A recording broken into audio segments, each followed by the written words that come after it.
His name was Eric, all-state track star, voted most popular boy in school. And for some reason, he was about to give me my first kiss. I say was because Eric is dead. Boys. Ugh. Not long after Mira and I dealt with Laura and her silly sidekick beauty queens, everything at school pretty much went back to normal. Everything but me, that is. I didn't go back to my miserable self. Mira helped me find my confidence, despite the burn scars that covered my face. I was walking with my head held high now, although, I must admit, slitting Little Miss Pretty Laura's throat gave me an awfully big appetite for vengeance. I shouldn't hold on to that. I need to let go of that feeling and remember not everyone is like her. There are still good people left in this school. That's what I thought, at least.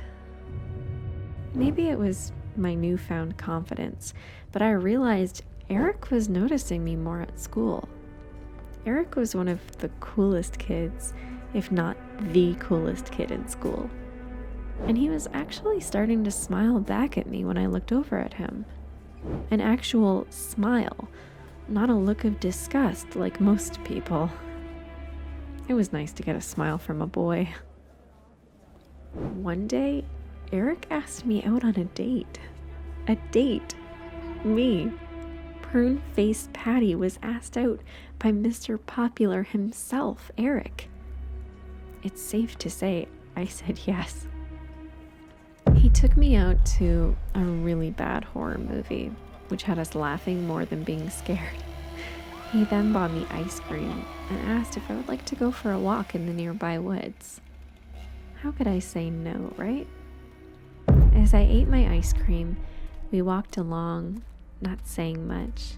He seemed nervous about something, and I couldn't quite place it.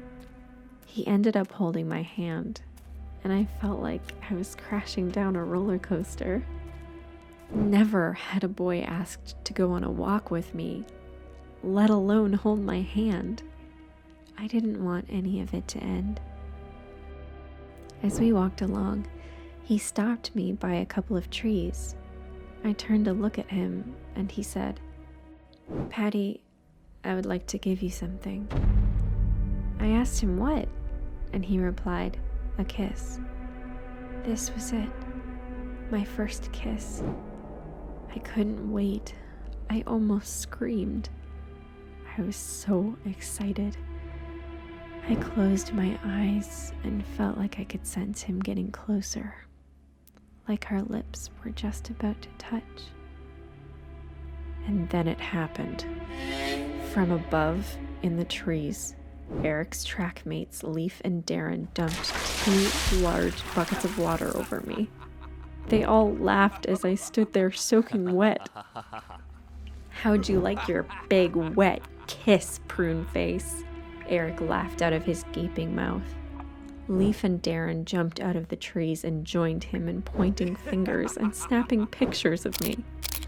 "Oh, looks like we were too late putting the fire out, Patty. Too bad," one of his buddies said. They were all nearly rolling on the ground in laughter at this point. I would have cried, but that was the old me. Instead, I chuckled. Then that chuckle transformed into a hysterical laughter. Standing there wet like I had crawled out of the ocean, just maniacally laughing. Because what they didn't realize was that the joke was on them. Quickly, I pulled out my pocket mirror, and as I opened it, I spoke. "Oh, Mira." Confused, Eric asked between giggles.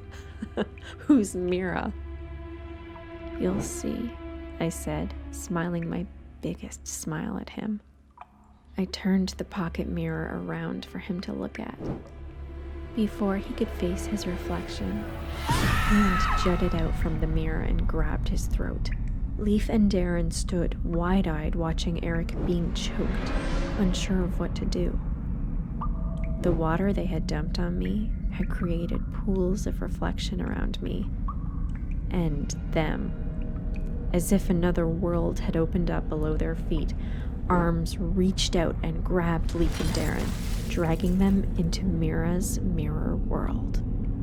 I watched their nails crack on the floor as their hands dragged across the ground, trying desperately to stay alive, but it was no match for Mira's power. Darren had been sucked in, leaving nothing behind but a blood-curdling scream. Leaf was somehow holding on to it for dear life, so I decided to lend him a hand. I asked him, "Do you need some help?" He looked at me with tear-stained eyes and screamed for me to take his hand. I did him one better.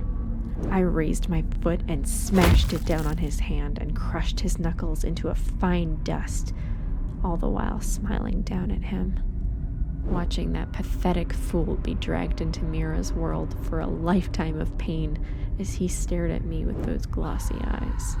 I turned around, and there was Mira, full-bodied now, with Eric's throat still in her clutches, and them face to face.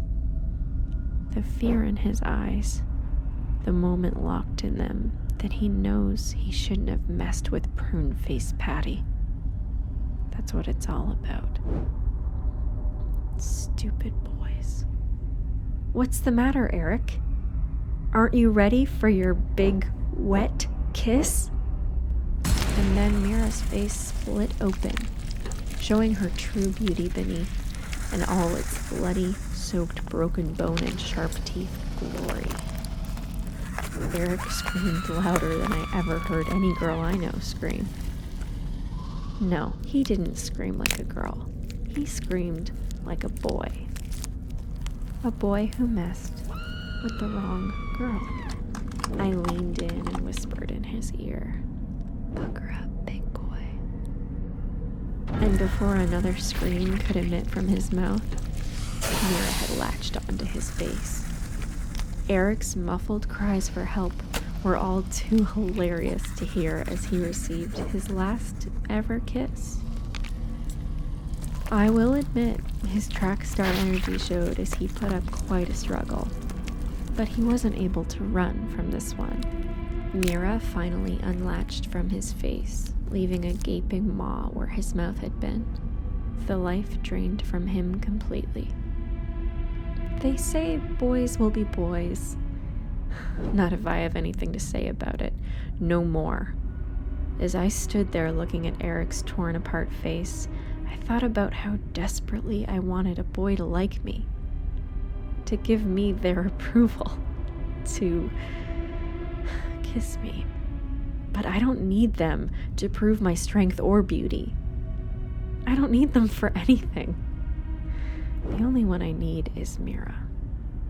The boys are done being boys, and together we're gonna make sure of that.